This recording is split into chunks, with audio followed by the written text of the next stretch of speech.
we've got the Pro-Am with the pros playing. We like as many people out as possible. But the main thing is for the amateur part of the tournament in the last on the weekend, and it's one of the biggest in Australia, and we've got a lot of overseas players. Ian, how many of these events would you play in a particular year? Well, every major championship we have every Wednesday is for the sponsors, and it all depends how many tournaments you play. At the moment I'm playing about 26 major ones in Australia. And getting a lot of benefit out of it? Yes, at the moment we've just started the Australian circuit again. Last week was the South Australian Open. Next week we've got the Tasmanian Open, and the following 2 weeks are the two big weeks in Melbourne with the Victorian Open and the Masters, both $100,000 prize money.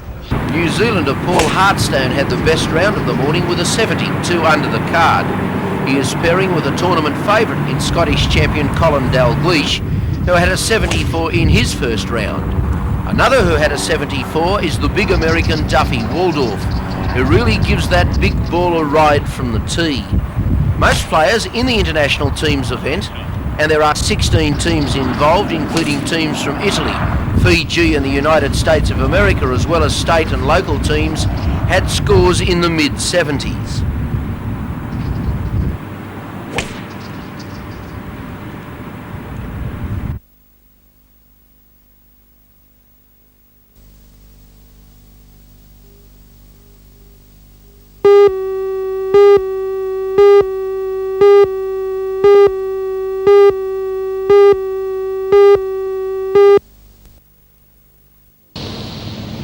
Launched in 1967, the Otway is one of the Navy's 6 Oberon-class submarines. In 1981, a major refit was completed, enabling the submarine to fire the newly introduced Mark 48 torpedoes. The Otway has 7 officers and 49 sailors under Lieutenant Commander Kickenberg. She can achieve a speed of more than 15 knots while fully submerged. Under this morning's grey sky, the Otway tied up in the harbour to a warm welcome from a local crowd. The submarine will be berthed at number 4 Lee Wharf over the long weekend and open for public inspection tomorrow and Sunday.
No, he's one.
Inquiry 15 weeks is long past, but we have heard unofficially, and I hope this is an accurate source, I believe so, end of June. Now, 8 line, all the games that we won, but you haven't been sacked. Not sure of the latest figures, it changed some at a regional level, that they were casuals. to some form of united action or activity. Great rain a few years ago, and the fact that there is, of course... For one thing, he's had to restore the special swimming classes, which last year he axed across the state to save about $1 million. Children were not going to learn to swim. They have been completely restored, we're happy to say. He has also restored some casual relief, some 17,000 days, which is, we believe, much less than the required provision, because of course there were $18 million axed in the budget, and at the most about $3 million appears to have been restored. But at least that has occurred, and so we're heartened that he has recognised that casual relief is necessary. We hope to go on to convince him that he must restore the full amounts that are required, because at present we believe that the money to provide the 17,000 days referred to is in fact to come from other areas of education. He has said that some building programs will be deferred, so it's just robbing Peter to pay Paul, and we don't believe that that's good enough. It recognises one need and then creates another.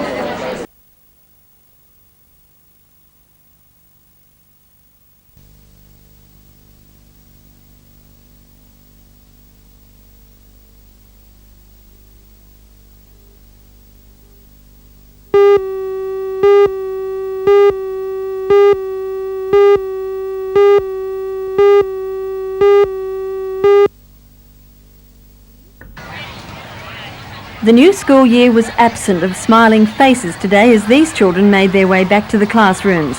This year, the Hunter Region state school population has risen to 76,000. Secondary schools have experienced an increase of 5% in enrolments this year, while there has been a drop of 2% in numbers at primary schools. According to officials, this is a normal pattern within the school system. What the Education Department has found is that schools are expanding in outer areas at the expense of inner city schools. This year Raymond Terrace has a new school. The Irrawang High School will open tomorrow with 180 Year 7 students.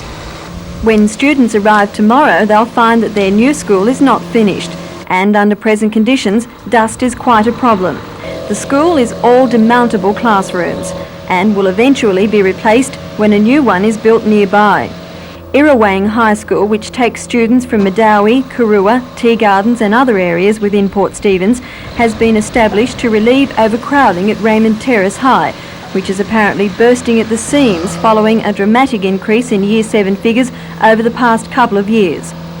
The new school year promises to have its ups and downs for both pupils and staff, with employment of teachers and funding standing out as the main issues.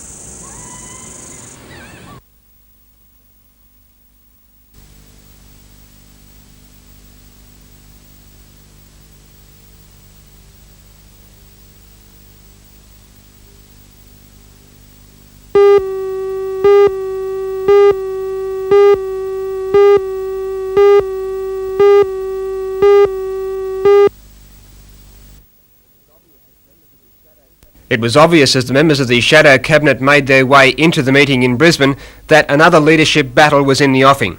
Comments by the Deputy Leader, Mr Lionel Bowen, and Paul Gallup-Pole's support for Mr Hayden added fuel to the leadership speculation. Mr Hawke arrived exuding confidence but refusing to make any comment. Mr Hayden did likewise, but was not as confident as his rival. After a meeting between Mr Hawke, Mr Bowen and Mr Hayden, and a meeting of the Shadow Cabinet, Mr Hayden emerged to make his statement to the assembled media. Well, today I advised the Shadow Cabinet of the Labor Party, the Parliamentary Labor Party, that I would be resigning as Leader of the Opposition at the next meeting of the Parliamentary Labor Party. That will be a special meeting. It will be next Tuesday. It will be convened at 10:30 in the morning, and for the precise purpose of electing a new leader and electing subsequent vacancies. But the situation confronting us was that there was an inevitable conflict coming up in the caucus. At best, I could win by only a very narrow margin, and I do not rule out the possibility that I could have won such a contest by a narrow margin. It would have been unconvincing to the community and would have resolved nothing.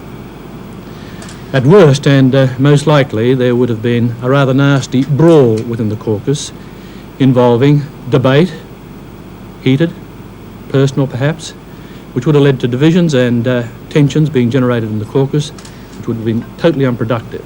It's created a great deal of heartburn for me. It's not a decision that I would have preferred. In fact, as recently as Sunday, I was still determined to fight the matter out, but it was increasingly clear to me that if I did that, I would be guaranteeing great damage to my own party and a return of the Fraser government at the cost of my own personal interests. And I'm afraid my motivation goes beyond that. So thank you.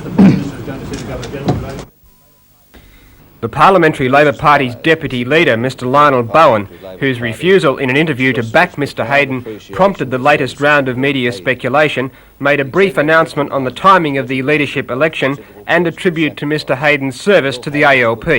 He would not comment further. Then Mr Hawke, who at this stage will be unopposed in next Tuesday's leadership vote in caucus, made his tribute to Mr Hayden's decision to step down and predicted a Labor victory at the next election. Bill Hayden has done a remarkably courageous thing, an extraordinarily difficult thing to do, and as he behaved himself on the occasion of the challenge last year, when he behaved with considerable dignity, he has surpassed himself on this occasion, and I want to say that he has indicated to me and to the party that he will be wanting to, and he therefore will be occupying a senior shadow portfolio, and when we have won the election, he will be occupying a senior ministerial position, and I place Mr on Hawke record was less as the forthcoming when executive of the asked Labor about Party his has, role in Mr and Hayden's my decision and to their, depart. appreciation. Mr Hawke, what do you say to the charge that despite your commitments you've been undermining Bill Hayden now for some months? That it is nonsense. Why is it nonsense? Who's been doing what? I'm not aware that anyone's been undermining Mr Hayden.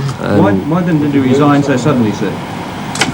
Mr Hayden has made his statement and I've made mine. Will the senior portfolio be Treasury?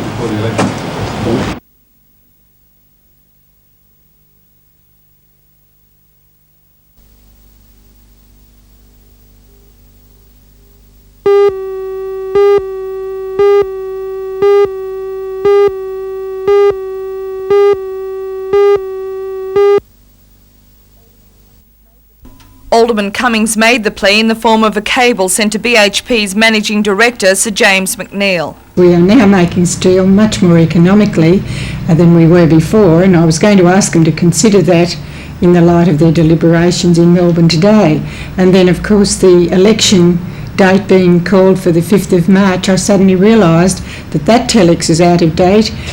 With an alternate government going, possibly an alternate government, the Labor Party has promised the BHP to guarantee their request for markets, domestic markets in steel, and they've also supported their submission to the IAC. So I've asked them to defer any decisions on sacking or retrenchments in Newcastle until that government has been, whatever government has been decided.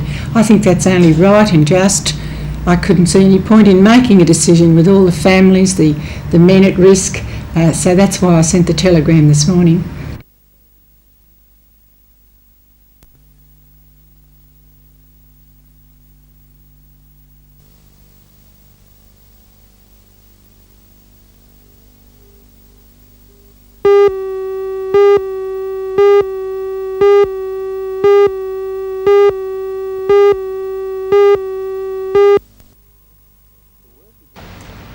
The Workers' Education Association began its operations in Newcastle in 1919 and has been providing exam-free education for Newcastle people ever since. Since 1968 it has been located in Leslieville, the Arnott family home that was built next to the company's biscuit factory in 1875. Although the factory has long since been demolished, Leslieville survives, making it the oldest standing Arnott's building in Australia. For this reason, the National Trust has registered the building and is keen to see it preserved. I talked to Pat O'Mahony, the Acting Regional Secretary of the WEA. Well, we propose to renovate it to its former grandeur to the extent that it's possible to do so, given the constraints in terms of money. But plans are well underway to achieve that, and we would expect to be able to do it within at least 12 months. The WEA has made some approaches to the Hunter Development Board for help in its restoration work and will be seeking a National Trust grant as well. In the meantime, the association is looking forward to its best ever year for enrolments and is offering a wider range of courses.